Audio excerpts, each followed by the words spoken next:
Next matric என்ன பார்க்க போகிறோம்னா கிளிக் த்ரூ ரேட். இதை ஷார்ட் ஃபார்மாக சிடிஆர்னு சொல்லுவோம். இது எதை பேஸ் பண்ணியிருக்கும்னா நம்ம ஃபஸ்ட்டு 2 மெட்ரிக் பார்த்தோம் பார்த்திங்களா, இம்ப்ரெஷன்ஸ் அண்ட் கிளிக்.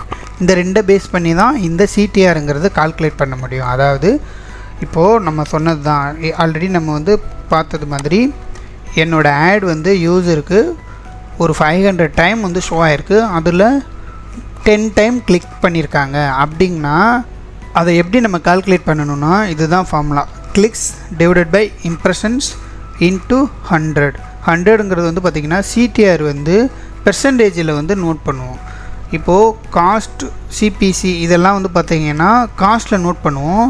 சிடிஆருங்கிறது வந்து பார்த்திங்கன்னா பெர்சன்டேஜில் கன்வெர்ட் பண்ணுவோம். அதுக்கு தான் இன்ட்டு 100 போட்டிருக்கோம். ஸோ ஃபஸ்ட்டு இதை எப்படி கால்குலேட் பண்ணுறதுன்னா, இப்போது நான் சொன்னது மாதிரி என்னோடது வந்து ஒரு 500 டைம் என்னோடய ஆட் யூஸருக்கு ஷோ ஆகிருக்கு.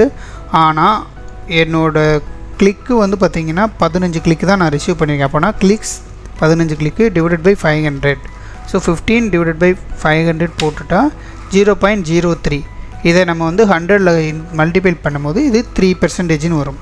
ஸோ 3% தான் என்னோடய சிடிஆர். இப்படி தான் நம்ம கால்குலேட் பண்ணணும். இன்னொரு கால்குலேஷன் சொல்கிறேன்.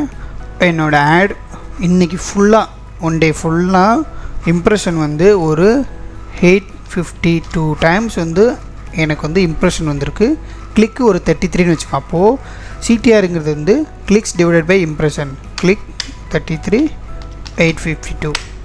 அப்போது பெர்சன்டேஜில் கன்வெர்ட் பண்ணும்போது இன்ட்டு 100 போடுவோம். ஸோ 3.87% தான் என்னோட சிடிஆர். ஐ மீன் நம்மளோட ஆட் கேம்பெயினோட சிடிஆர்.